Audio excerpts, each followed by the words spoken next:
बंधुओं प्रणाम। बंधुओं, आज आपको हम एक किस्सा सुनाने जा रहे हैं।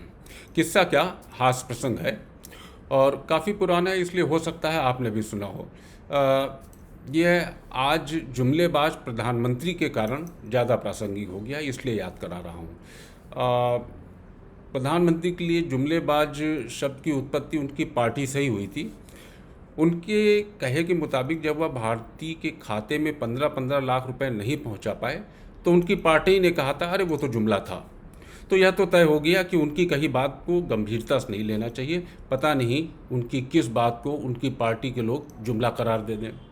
जनता को भी उनके बारे में जुमलेबाजी सुनने की आदत हो गई है और बीते 10 सालों में ऐसा मानने वालों की संख्या दिन पर दिन बढ़ती जा रही है। पार्टी इस दृष्टि से ईमानदार है कि अगर राहुल गांधी को पप्पू बनाने में पार्टी ने पूरी शिद्दत से काम किया तो अपने नेता को भी जुमलेबाज बनाने से गुरेज नहीं किया। ओह, किस्सा तो बताना मैं भूल ही गया।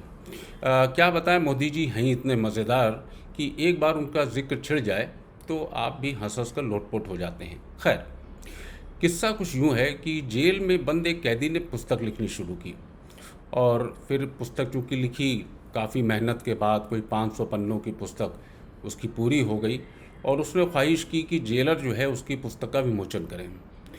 जेलर भी मान गए और जेलर को समझ में आया क्योंकि अगर किसी पुस्तक का विमोचन करना है तो उस पुस्तक को पढ़ लेना भी ज़रूरी है। जेलर ने पुस्तक को एक शाम पढ़ना शुरू किया क्योंकि अगले दिन विमोचन था और पूरी रात उसको जो है लग गए पढ़ने, मतलब सुबह भोर तक 500 पन्ने की पुस्तक। थक गया पढ़ के और पुस्तक जब ख़त्म हुई तो वो घर से निकला और उस कैदी की बैरक में सीधे पहुंचा और उसको लठ लेके पीटना शुरू कर दिया।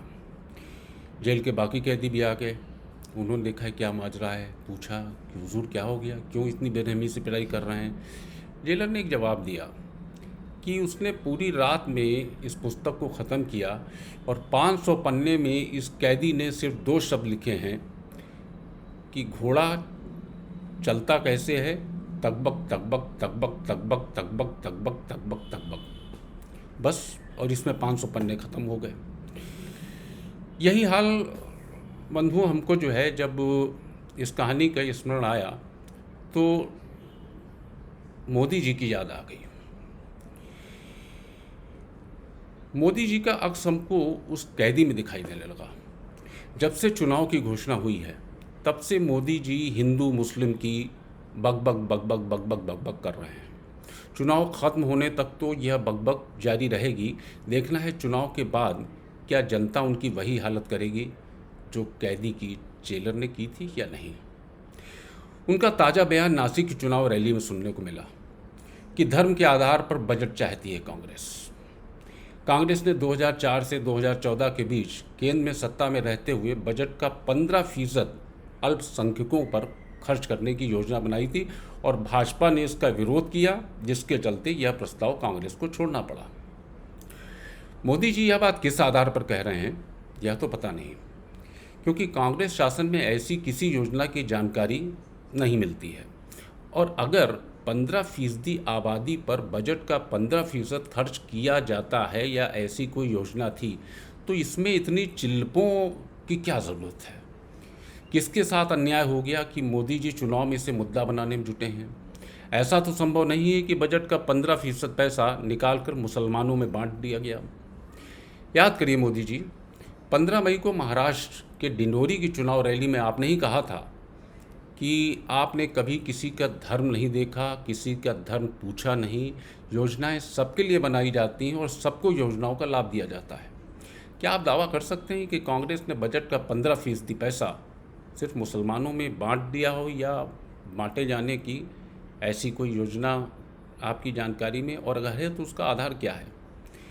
अगर योजनाएं बनाते समय आपकी सरकार ने किसी का धर्म नहीं देखा मोदी जी, तो फिर आपको याद दिला देते हैं कि 2023-24 के अंतरिम बजट में अल्पसंख्यक कार्य मंत्रालय का 38% से ज़्यादा का बजट कम क्यों कर दिया गया। बीते वर्ष 22-23 में भी 5,000 करोड़ रुपए से अधिक के बजट की आधी राशि भी अल्पसंख्यक मंत्रालय खर्च नहीं कर पाई या खर्च किया नहीं। बजट कम करने से पहले केंद्र सरकार ने अल्पसंख्यक विभाग के 3 स्कॉलरशिप्स को बंद कर दिया था। आपकी पार्टी भाजपा की सांसद प्रीतम मुंडे ने फिर से वो स्कॉलरशिप शुरू करने की बात उठाई, लेकिन उनकी मांग सुनी नहीं गई। मोदी जी की एक और बकबक सुनिए। हिंदुओं को दूसरे दर्जे का नागरिक बनाना चाहती कांग्रेस। मोदी जी, क्या आप बता पाएंगे कि कांग्रेस के 60 वर्षों के शासन में हिंदू दूसरे दर्जे के नागरिक कब बना दिए गए? अगर 60 वर्षों में नहीं बनाए गए तो अब कांग्रेस क्यों बना देगी?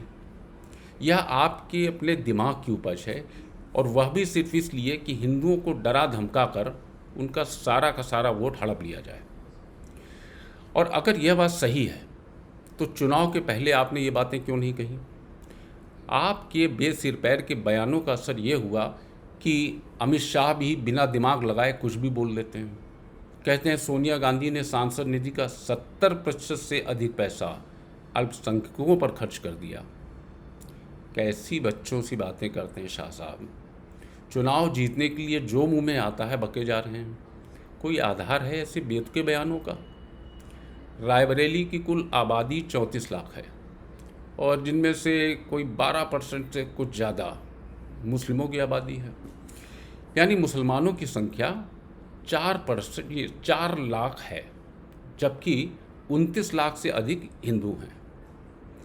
मतलब मुसलमानों की जनसंख्या, या यूँ कहिए कि सोनिया जी ने रायबरेली में 70% सांसद निधि का पैसा 4 लाख मुसलमानों पर खर्च कर दिया, तो बचा हुआ 30% पैसा जाहिर है 29 लाख हिंदुओं पर खर्च किया गया। इतना सब होने के बावजूद रायबरेली के हिंदू मतदाता देखते रहे और सोनिया गांधी को चुनाव भी जितवा दिया। या आप यह कहना चाह रहे हैं कि सिर्फ 4 लाख मुस्लिम मतदाताओं के भरोसे सोनिया जी चुनाव जीत गईं?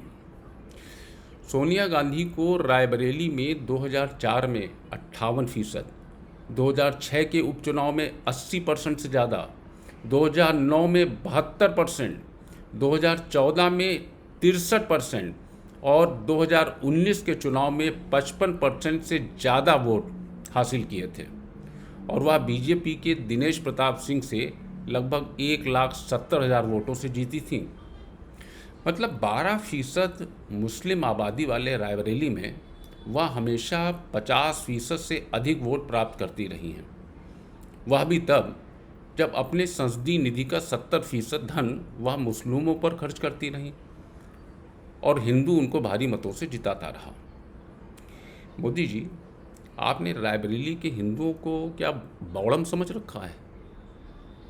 कभी आप कहते हो सनातन धर्म का अपमान करता है विपक्ष, तो कभी कहते हो कांग्रेस देश में मुस्लिम पर्सनल लॉ लागू कर देगी। अरे मोदी जी, हिंदू मुस्लिम का यह छुधा रोग आपकी पार्टी के नेताओं को ऐसा लगा है कि अब सभी बकबक कर रहे हैं। योगी आदित्यनाथ बोलते हैं शरीयत कानून लागू करना चाहती कांग्रेस। आप और आपकी पार्टी के चुनाव प्रचार से तो ऐसा लगता है कि देश का हिंदू कायर हो गया है, और वह यह सब देखता रहेगा और होने देता रहेगा, और आप उसको इसी तरह डरा डरा कर अपना उल्लू सीधा करते रहेंगे। नमस्कार। एक नए वीडियो के साथ, एक नए विषय के साथ कल फिर हाजिर होंगे।